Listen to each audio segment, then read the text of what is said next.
Your Ford vehicle may have a feature called power folding mirrors. These mirrors can also be moved manually, but if you don't reset them, they may feel loose and may not function correctly.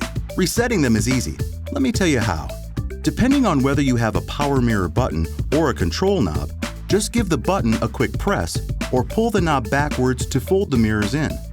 You'll hear a click to let you know they are resynchronizing. If you don't hear it, use the button to fold the mirrors out and in again until you do. Your mirrors should now function normally. Certain vehicles will require you to manually push the mirrors all the way forward. Then, while pressing the power mirror switch, manually guide them all the way back inward to the folded position. They should then be fully resynchronized and ready to use. Any questions? Go to owner.ford.com.